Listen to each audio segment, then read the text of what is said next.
ladies and gentlemen, it is time for the Colton Rice Show. And now, here's your host, Colton Rice.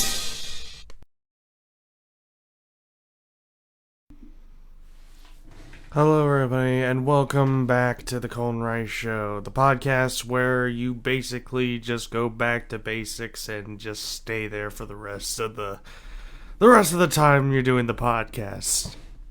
And what I mean by that is, so after episode 5, which I thought was, not my best show because, well, I kind of didn't have anything to talk about for, some of the topics for the last couple of minutes.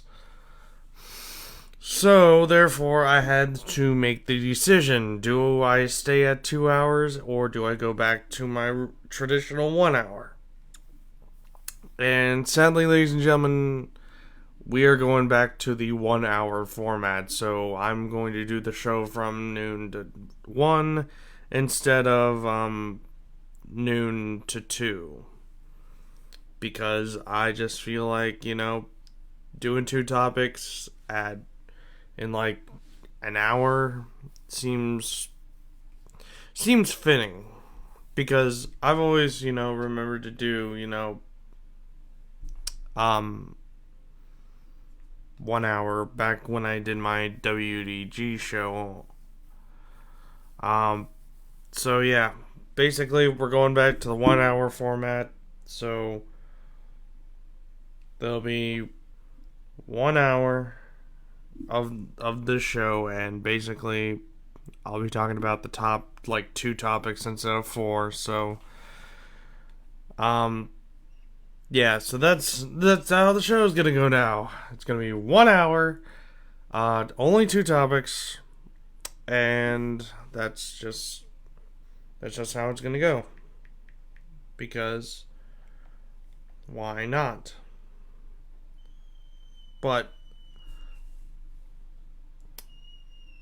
okay, I just heard a bunch of screams outside my house. And it's probably the neighbors. They scream because, well, they probably saw a bug or something. But yeah. You'll probably get to hear a lot of background noise, and there's nothing I can do about it. But anyways, finally we can get now into the topics today. So, first topic we want to talk about is the writer's strike. So, if you don't know what the writer's strike is, it's basically, so the writers, they have a union. It's the Writers Guild of America, and they basically, are the Writers Guild of America is technically the union for the writers. They basically try to get the writers, a nice contract so they can keep writing for some of your favorite shows like The Simpsons, Grey's Anatomy. What else is going on? I think like Survivor, Jeopardy, even game shows too. Jeopardy, Wheel of Fortune, The Price is Right. There's a lot of writers for,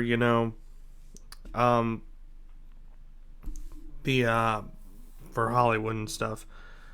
And thus, the Writers Guild of America, East and West branches, if they don't see this new contract as fitting, the writers go on strike. And who do they have to negotiate with the Writers Association, the Writers Guild of America? The Alliance of Motion Picture and Television Producers. So basically, the producers of the shows are basically trying to get the directors and the writers, good contracts so they can keep, making these shows and make sure that, nobody is mad and angry about what, how much they're getting paid or how much,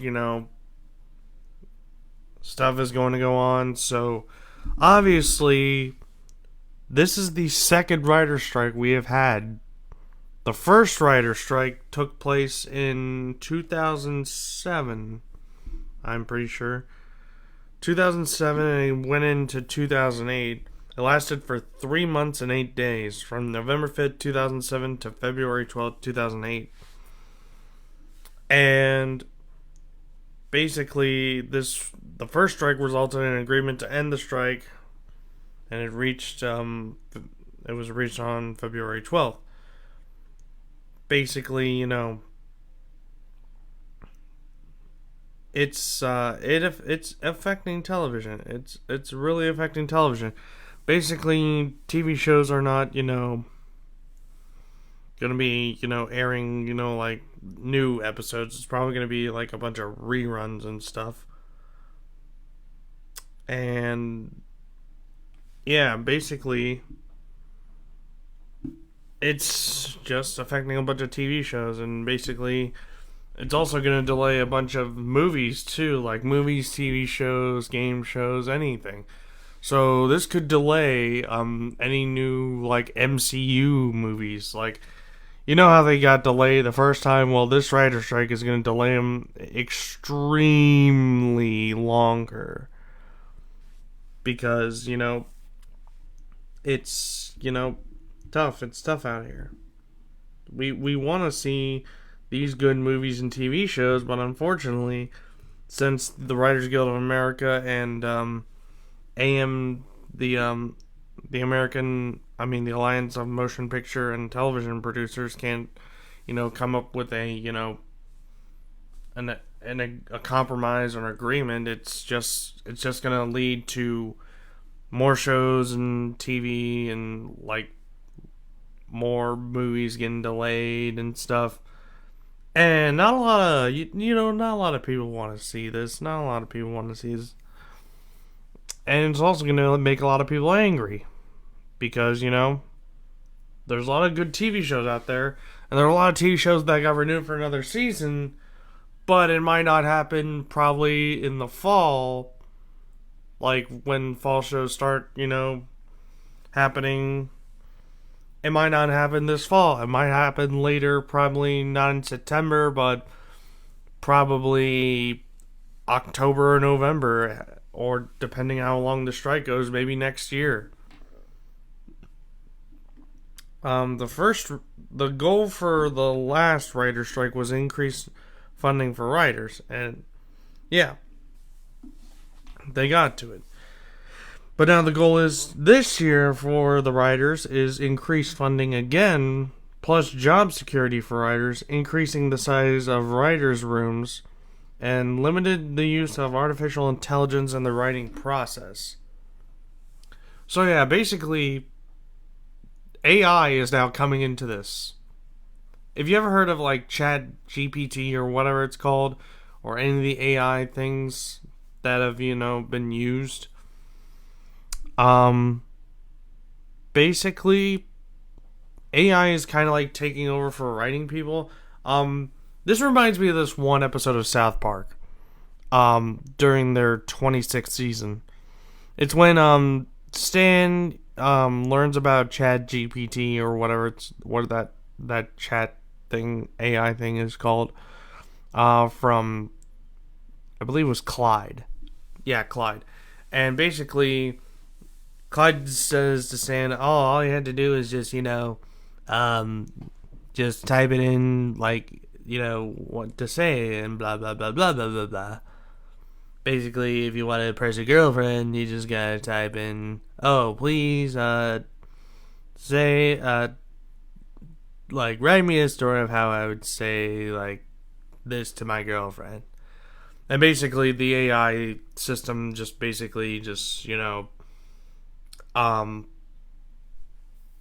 writes out the thing that you would say to your girlfriend, and thus Clyde's girlfriend Bebe is, all in love with, that idea. Well, not the idea, but with what Clyde wrote to her because of ChatGPT. And now Stan uses it for his girlfriend Wendy Testaburger, and thus this leads to him also using it for his, his schoolwork. And then they ended up you know, and then like Cartman, Butters, and Clyde start technically Cartman and Butters start, be like, what does Stan know? Because after, Stan uses it for his schoolwork, he gets like an A plus and stuff. And all of a sudden, boom, they're now in a group now that, promises not to tell that they use GPT to use for their schoolwork. And later in the episode, while Mr. Garrison is grading all his schoolwork, basically he learns about ChatGPT through his boyfriend, and basically he starts using it to, leave comments on, grading papers and stuff. So yeah, basically making his job a lot, easier. And then Mr. Mackey's like, oh well, there's some cheating. We believe there's ChatGPT being used on these assignments, okay, and we're gonna stop that, okay, and then there's gonna be a ChatGPT guy who can check to see if you use ChatGPT, okay. And basically, Stan uses ChatGPT to get out of this when Wendy Testerberger has found out she uses ChatGPT, and basically they get out of trouble, and basically they learned something today. They learned that AI is not for, everybody and stuff. It's also cheating. So that's basically this little synopsis of that South Park episode. But yeah. To be honest, this money situation, like, they got a bunch of money last time they struck. So I guess this money is not good enough for them now. So from 2008 to 2023, so that's 15 years. 15 years you were happy with the money, and now you're unhappy with the money. Like, seriously, why? You're like, oh boy, 2008 money is fun, and now you're like, ah, crap, 2008 money sucks. So now, basically, we have to figure out, basically they have to figure out how much money they need and stuff. And this is the largest interruption to American television and film since the COVID-19 pandemic. We all know the COVID-19 pandemic, but now it's a thing of the past, and we're like, yep, going back to normal. But then again, it's still around and stuff. So yeah. And yeah. So basically we got to they got to come up with negotiations. Ooh. 97% of the members of the Writers Guild of America voted to go on strike. I wonder what happened to that 2.15%. They're like, oh, come on, guys. Let's not strike. Let's sit here and have some hot cocoa and just discuss about our feelings. But the 97.85% was like, nope, we're going on strike. So yeah, they're going on strike. So yeah, and there's a lot of stuff happening. And basically, there's a lot of actors picketing. Even Fred Armisen. Oh, and Alex Borstein, the voice of Lois Griffin, of course. There's a lot of people. I mean, lots of people. Even Rob Lowe's picketing. Bob Odenkirk, that's a pretty famous name. He even has a new show on AMC. I forget what it's called, but man, there's a lot of famous people. Susan Sarandon. Haven't heard anything she's on. And there's a lot of actors expressing support for the strikers, including D. Bradley Baker, who's a really famous voice actor. Like, seriously. he voices a lot of great characters, and he also voices like the craziest characters, like animals and stuff. But seriously, you should hear what animals he does, especially. I think he was Perry the Platypus in Phineas and Ferb. Yep, he was. He was Phineas and Ferb. Ferb's like, well, Phineas and Ferb's platypus, Perry the Platypus. So yeah, that's awesome. Oh, he's Squilliam Fancy Son on SpongeBob and Bubble Bass? Wow. I did not know that. And of course, all the late night hosts are, giving their support. So basically, this strike is going crazy. And basically, another important thing is job security for writers. Obviously, a lot of writers, sometimes get fired if their script is like crap or the season didn't do well because of poor writing. Basically, they're trying to, keep their job security. So therefore, if a season does bad due to, some poor writing, poor, plots or anything, they just want to make sure that they, keep their job and also be able to, continue on for the rest of the years they have left on their contract to write for probably a show or a bunch of movies. Which is kind of like, it's kind of like football. Kind of like basketball. Basically, if you're the writer, you're basically the head coach. Well, somewhat of a head coach. You basically have to write the playbook for how it's supposed to be. And if your plays are not that good during, like, let's say you have a 5-year contract and your plays don't do good for like 3 years, they could fire you. Like, seriously, they could fire you. So if you've been doing writing very terribly for 3 years, they could just terminate your contract. But if you do somewhat mediocre and somewhat, okay, they may give you like a 2-year or 1-year extension. Be like, hey, your writing may not be that good, but we'll give you another chance at it. Basically, it's all about, how you do in the Hollywood world, and basically how you do as, as you're trying to produce the goods. You're trying to make this product the hottest, thing in the world. And obviously, a lot of people are struggling out there. I don't know who, but there's probably a lot of writers struggling out there trying to make up, good material and stuff. And basically, it's just like not happening. And then increase the size of writers' rooms. Basically, writers' rooms have just like only maybe like a couple of writers in the room at a time. Basically, they're just trying to have more writers get into,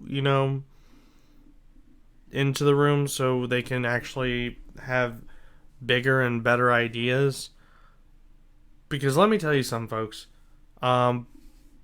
You can't do the show alone. You obviously have to have a bunch of writers help you, like, write the first draft, and then maybe a second draft, a third draft, and then you have your edits here and there, and then you have a final complete draft, and then boom, maybe the producer, the executive producer, the director looks over and be like, yep, that's good, and then you start recording the show and stuff, make little edits here and there if possible, if needed. And it deserves a lot of help. Like, writing a show deserves a lot of help, and I believe me, trying to come up with stuff as a writer is tough. I remember in, Career Center and going to Ohio Media School, you have to have a team of writers. You can't do it alone. And obviously, we always, did what we needed to do as, we needed help. Obviously, we always, when we had a group project, we always co-wrote. Everybody always co-wrote. So I would do some stuff, and then the next person would do some writing, then the other person would do some writing. Basically, I would do some writing, the second person does writing, third person does writing, fourth person does writing. And basically, we'd always, make edits if we needed to, make the script even better, or, just to make sense of one thing. And, it's tough. It's very tough for, writers to, just write one single script for a TV show or for a movie. Because, you never know if it's gonna, make or break your career. Or it will just continue to thrive your career, or just downfall your career. Like, seriously. It is a tough job writing. And the writers, they've written a lot of good stuff back then. And to see another strike happen, this could lead to a lot of stuff, getting delayed. Especially TV shows, and I have the list of films and TV shows are getting affected. So there are only two movies here. It's Blade, that's being distributed by Disney, and Good Fortune being distributed by Lionsgate. Now, Blade, that's going to be a tough one, because the movie, its director left, and then, a bunch of crazy stuff happening, and then now production has paused on Blade, and therefore it's going to probably get delayed, just like the rest of the MCU. TV shows that are getting delayed. 911, which was canceled by Fox, but picked up by ABC, so that's good. And then you got Abbott Elementary, which is probably getting affected. A Night of the Seven Kingdoms, The Hedge Knight, which is an HBO show, and I've never heard of that. And then American Dad, Season 20. Shockingly, a majority of the writing has been completed for the 20th season prior to the strike, so it may get affected, may not, who knows. American Horror Story Season 3, American Horror Story Season 12, Andor Season 2, Big Mouth Season 8. Aw, man, it's affecting Big Mouth. I like Big Mouth. It's a pretty good show. It's pretty funny. And then you got Billions on Showtime, Bunked on Disney Channel. Who watches the Disney Channel anyway? The final season of Cobra Kai on Netflix. The Connors Season 6. Daredevil Born Again, which is a Disney Plus show. Euphoria Season 3 is being delayed. Family Guy Season 22, but the majority of the writing for Season 22 got complete, so maybe, still on schedule, but who knows. FBI Most Wanted Season 5, The Good Doctor Season 7, Grey's Anatomy Season 20, The Last of Us Season 2 is getting delayed. Wow. The Last of Us Season 2. Night Court Season 2, Mandalorian Season 4, The Penguin Season 1. Oh man, they're delaying The Penguin? That sucks. The Rookie Season 7, Station 19 Season 7, Stranger Things Season 5, which I think Season 5 for Stranger Things is the last season. And then, of course, The Daily Show is getting delayed. Jimmy Kimmel, Last week, Tonight with John Oliver, Seth Meyers, Late Night with Seth Meyers, The Late Show with Stephen Colbert, Real Time with Bill Maher, The Talk, and The Tonight Show starring Jimmy Fallon's getting delayed. Well, technically all getting affected by this. And especially Saturday Night Live and Password and You Bet Your Life. And even the, like, ceremonies, like the MTV Movie and TV Awards, the ceremony was canceled after Drew Barrymore basically withdrawed. And thus they were just given the awards like through the mail, so obviously it was nothing. The 50th Daytime Emmy Awards is getting postponed. The Tony Awards is still going to happen for some reason. And the Peabody Awards has been canceled, but they're just going to announce the awards for who got a Peabody Award. So, yeah, there's a lot of in-person ceremonies that got canceled. And the PEN America's Business Visionary Award,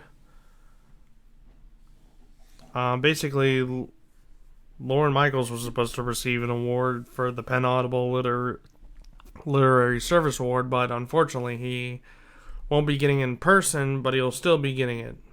He'll still be getting the award. But a lot of productions that are not affected are Captain America New World Order, Deadpool 3, yes, Fantastic Four, yes. Good Burger 2. I've been wanting to watch Good Burger 2. That's a good one. iCarly Season 3, the reboot of Phineas and Ferb, Agatha, Coven of Chaos, so, yeah. A lot of shows are not getting affected, especially the Drew Barrymore show, The View, the Kelly Clarkson show, and Live with Kelly and Mark. And then you got Jeopardy and Wheel of Fortune and WWE not being affected. Okay. So, basically, Jeopardy, Wheel of Fortune, and the WWE basically don't employ... Well, I don't know, Jeopardy employs WGA writers, but Wheel of Fortune, WWE don't employ those writers. Okay. Good to know. Good to know. Alright, so, yeah. Writer's strike, ladies and gentlemen. It's crazy, and it's about to get really freaking interesting about what happens next. And who knows what this new strike could last. It could last 3 months, 4 months, maybe even a year. Who knows? But if the writers and the producers can just, say, hey, we will give you your demands, just let's not delay anything. Let's give you crap tons of money and limit the use of AI, bigger writers' rooms, and whatever else you need. Just let's not strike again, please. So, yeah. So you hear that, producers? Get these writers back before the fans get mad. Seriously. They will get mad. And possibly throwing stuff in their house and probably breaking their TVs. In which they had to get new TVs. So, yeah. Alright, guys. It's time for us to go to break. But when we come back, YouTube, they will delete old channels and videos. And yeah, that's possibly going to happen. And a lot of people are mad about that. And we're going to talk about it right after the break. So stick around. You're listening to The Colton Rice Show exclusively on the Colton Rice Facebook page. We'll be right back.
Alright, we are back with more of the Colton Rice Show, and now it's time for the second topic of today, and that is YouTube.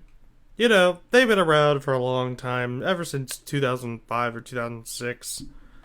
And, basically everyone likes YouTube. Except when, their new policies come out.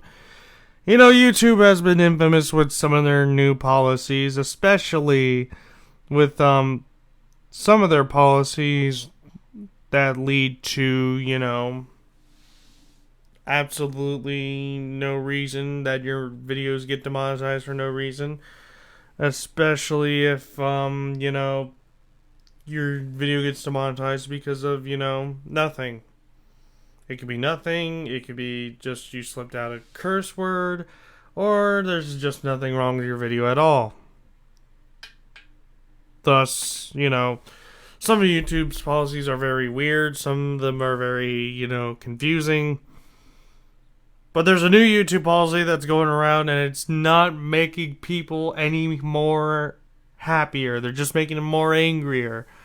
And that is YouTube's policy about deleting channels and videos that have been on the platform for probably 2 years. So here's the thing. YouTube is doing the Twitter thing. They copied this from Twitter. Basically, they're going to start deleting channels and videos that are past the 2-year mark.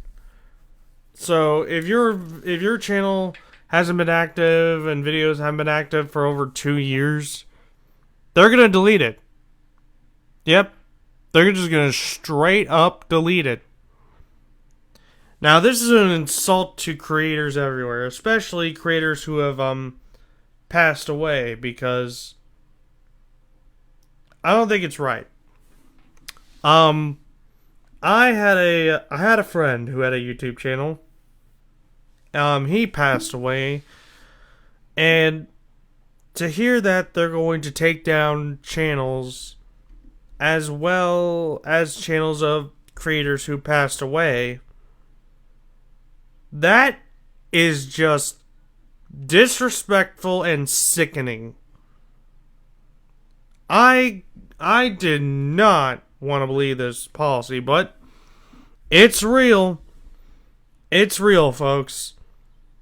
So starting sometime probably next year, they're going to delete channels and videos that haven't been active for 2 years. And that's just wrong. Now, I haven't posted a whole lot on my vlog channel. Well, technically my vlog channel is just my channel that I re-upload the show. But I haven't done any vlogging there, but I do still, I'm active on there as well. But, there's some other channels on there that, are not, on there as much. And this could lead to, people getting mad, because what if they get back into doing YouTube? They'll just go like, "Oh, I'm gonna log into my YouTube account," and then you would get, "Sorry, your channel does not exist anymore because we deleted it because you've not been active on it." And they'll be like, "What the frick? I did not ask for this." And basically, they would lose all the subscribers, all their hard work, in the blink of an eye. Just snap. Snappity snap snap. They getting Thanos snapped. I can't really snap that good, but I try. So basically, YouTube is gonna Thanos snap that YouTube channel away and be like, "Yeah, we did that. In your face. You lost all your hard work. You lose. Good day, sir or madam.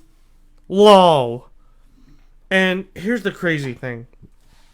There are a lot of YouTubers that, take some time for mental health breaks. What if the YouTuber takes a 3-year mental health break and they come back and find out that their millions and millions of subscribers are gone, millions of views are gone, and hundreds and thousands of videos are gone? this would bring a lawsuit to YouTube. There would be lawsuits everywhere. There would be lawsuit to the north, lawsuit to the south, lawsuit to the west, lawsuit to the northwest, and lawsuit to the southeast. There's going to be incredibly long lawsuits. Seriously. There will probably be the biggest lawsuit ever where YouTube gets sued for over $1 billion, maybe trillions of dollars, gazillions of dollars, that YouTube will lose the case, and therefore YouTube would have to compensate every single creator on the platform, which means there are a lot of YouTube accounts, and they'll have to compensate every single one. Seriously, I vote that YouTube compensates everybody if they, lose their channel for some odd reason.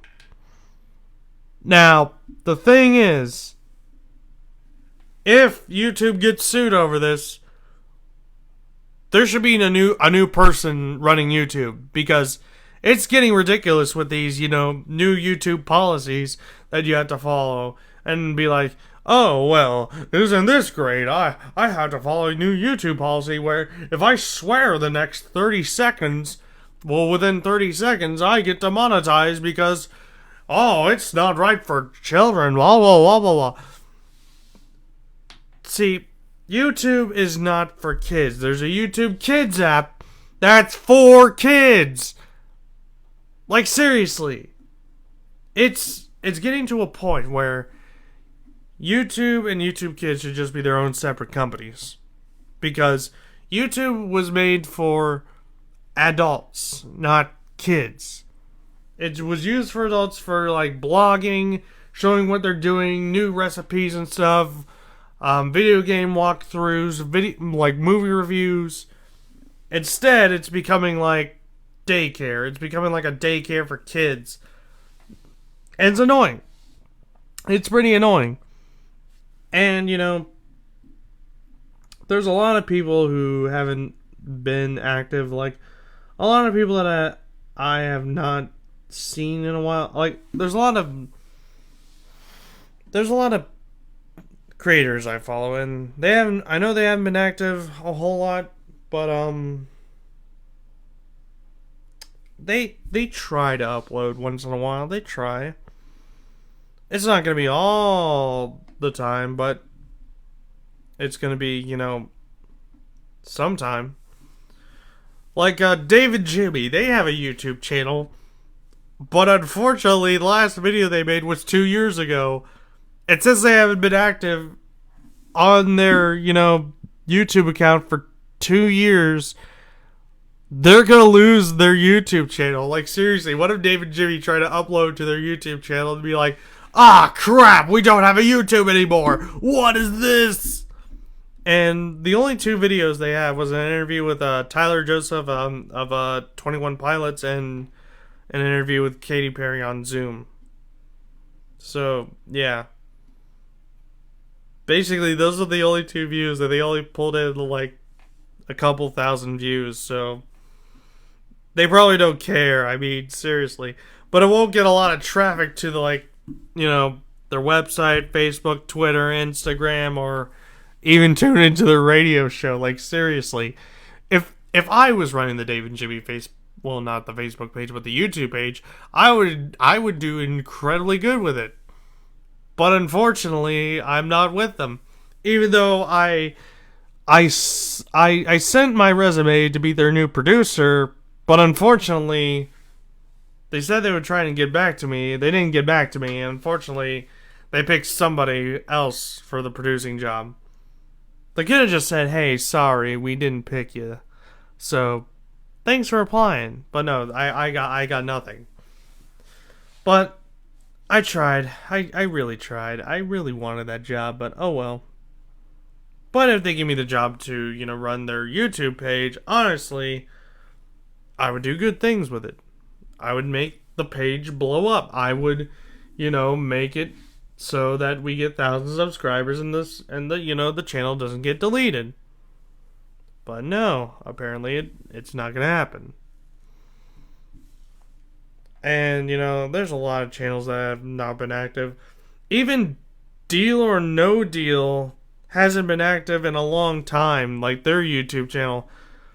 So Deal or No Deal might get deleted. So if you have any favorite Deal or No Deal clips,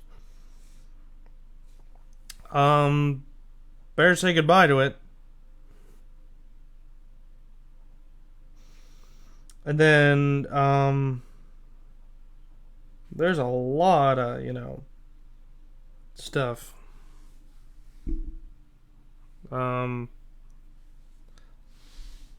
Like, there's a lot of people who have channels that have been active. But, some people, like some creators, come back and be like, hey, I'm still here. Man. But yeah, this is getting crazy with YouTube's policies.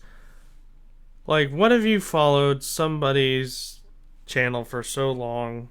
What if PewDiePie took that like over 2-year long break? PewDiePie would get paid if he sued YouTube.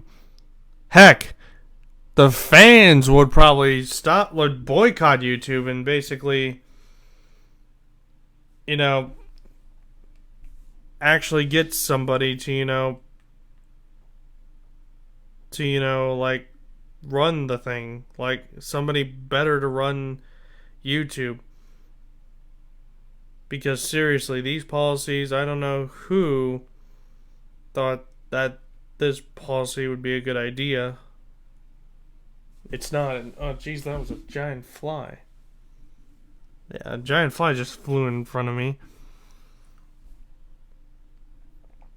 And yeah, this one other YouTuber who's from Germany, his name is Flua.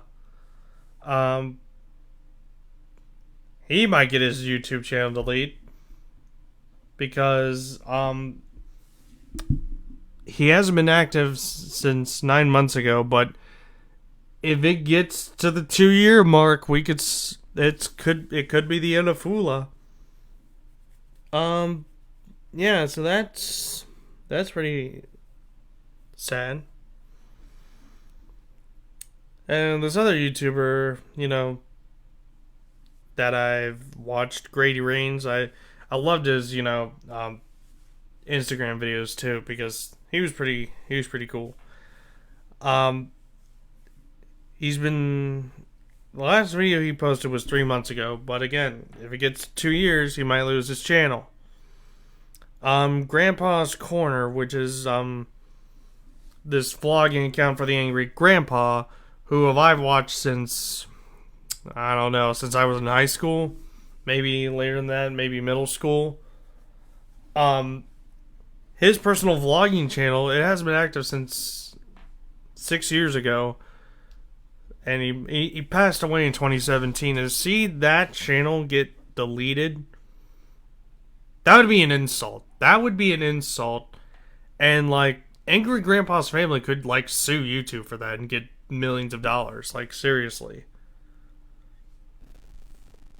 Like, a lot of YouTubers that passed away, they need to have their content stored.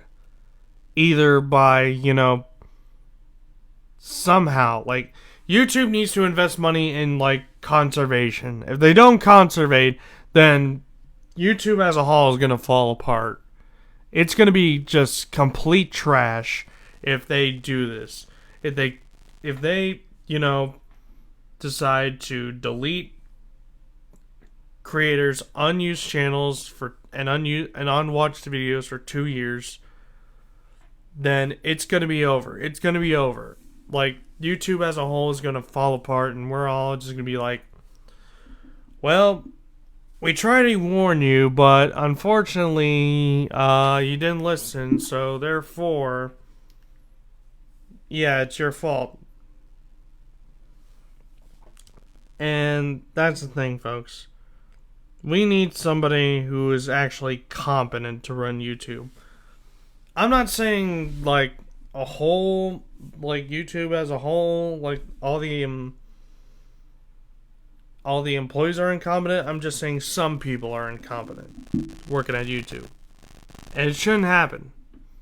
Because if you seriously delete, creators' unused channels for 2 years that have been active for 2 years, then it's just gonna make people not want to do YouTube anymore.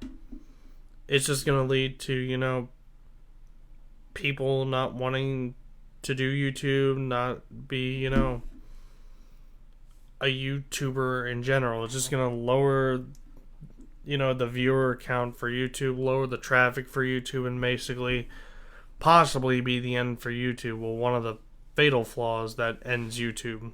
So hopefully it doesn't happen. Hopefully this policy is just not gonna happen at all. But who knows? Who knows? Alright.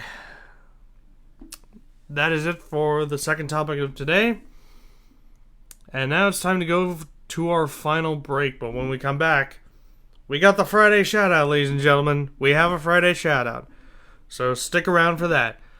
You're listening to The Colton Rice Show exclusively on the Colton Rice Facebook page. We'll be right back.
Alright, ladies and gentlemen, we are back with more of the Colton Rice Show. And now, ladies and gentlemen, it is time for a Friday tradition that happens sometimes, but not always.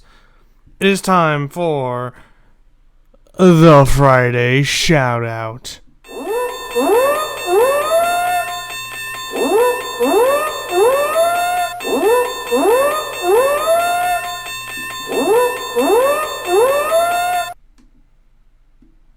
And this week's Friday shout-out goes to the Ohio State men's tennis team and the Ohio State men's baseball team. So basically, the Ohio State men's tennis team is going up against Georgia in the NCAA quarterfinals. And if they win that, they get to play Michigan in the next round. And I hope they beat Michigan because we want to. We want to beat Michigan so we can head to the national championship to play whoever and win possibly a national championship in men's tennis because our men's tennis team is very, very dominant. That's because we won a bunch of Big Ten championships in a row. Seriously, we have. It's a true fact. Plus, the men's baseball team, they're playing Michigan tonight. It's senior day. So, obviously, they gotta beat Michigan because it's senior day, and, you know, we do not like Michigan because Michigan is what we consider, you know, the dark side, you know, like Star Wars, Darth Vader and stuff. But the Buckeyes, they're the Jedi. We're Obi-Wan Kenobi and Luke Skywalker and stuff. So, yeah. So, shout out to the Ohio State men's tennis team who was taking on Georgia later today. And shout out to the Ohio State baseball team who was taking on Michigan for senior day. Ohio State's baseball team beat Michigan yesterday 7-3. And hopefully we can beat them again, possibly 7-3 or maybe just 12-0. Who knows? But hopefully that happens. And I can't wait to see if they win. I hope they do, because we need some national championships. I need some national championships. I want to own a shirt that says Ohio State's a national champion in something, because it'd be awesome and pretty fun and stuff. And also some dude from, you know, Illinois just called me for some reason. Lake Zurich, Illinois, talking about my Comcast bill. I don't even have a Comcast bill, so obviously you're just trying to get me on the scammies. The dude's trying to scam me and stuff. Yeah, I don't have Comcast Infinity. Dude, stop scamming people if you're in Lake Zurich, Illinois. You need to stop that. Don't you just hate those robocalls that, you know, say, hey, you got Comcast Infinity. You're like, no, I don't. And basically just block them and basically report junk. Or, I wish we could report them to the government because, you know, FBI will be like knocking on their door and be like, FBI, open up, and just take them to jail and federal prison and stuff. That'd be cool. I wish we could do that, but not. Well, we can't. It's very unfortunate. Alright, so, ladies and gentlemen, with that is my time. It is almost 1 o'clock, which means the hour is past. It is no longer, you know, the show now. So, with that, guys, I'd like to thank you all for tuning in. Next week, there will be a show. It's the Memorial Day show.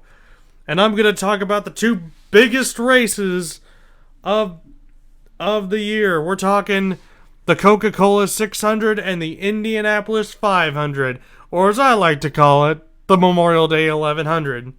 So yeah, two of the biggest auto races are happening next week, and I'm going to give you guys my own predictions on who could win the Indianapolis 500 and the Coca-Cola 600.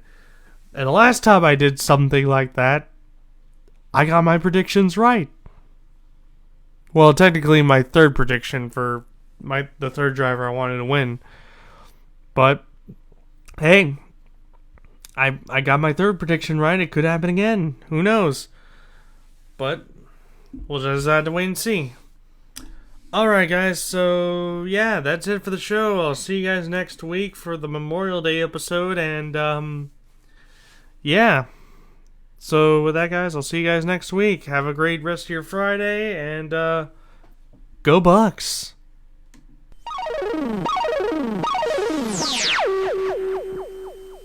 Disappointed.